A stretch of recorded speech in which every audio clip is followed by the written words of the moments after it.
ডাকে মানুষ কম আসে, কারণ আমরা আমাদের এলেম দিন দিন কমতেছে।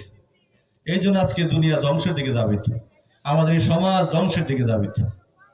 আমি আপনাদের সামনে যে আয়াত তেলাওয়াত করেছি, আল্লাহ রাব্বুল আলামিন স্পষ্ট ঘোষণা করেছেন তিনি সেই সত্তা যিনি তার রাসূলকে হেদায়েত এবং সত্য দিন সহ দুনিয়ায় প্রেরণ করেছেন। এই দিন সমস্ত দিনের উপর বিজয়ী থাকবে। দিন কি এখন বিজয়ী? দিন বিজয়ী না, আজকে দিন পরাজিত বলে আজকে আমাদের মসজিদও পড়ে না, এই আজকে আমাদের মাহফিলে লোক কম। আজকে সমাজ যদি কোরআন দ্বারা চলতো, এই রাষ্ট্র যদি কোরআন দ্বারা চলতো, তাহলে সমস্ত কিছুই নিয়ন্ত্রণে আসতো।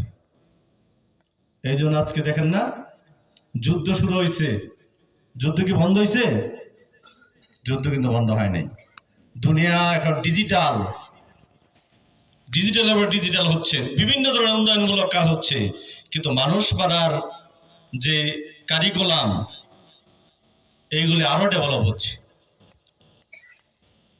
আধুনিকতার নামে দুনিয়াকে ধ্বংস দিকে ঠেলে দেওয়া হচ্ছে।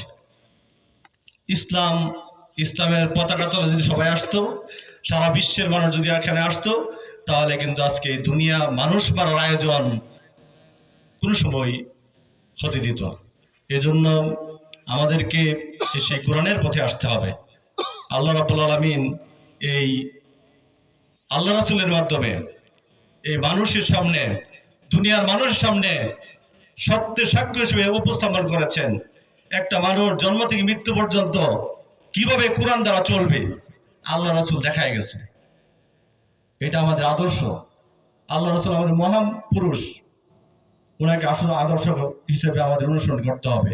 কিন্তু দুর্ভাগ্য হলো সত্য, আমরা আল্লাহ রাসূলকে ছেড়ে দিয়েছি। আল্লাহ রাসূলের আদর্শ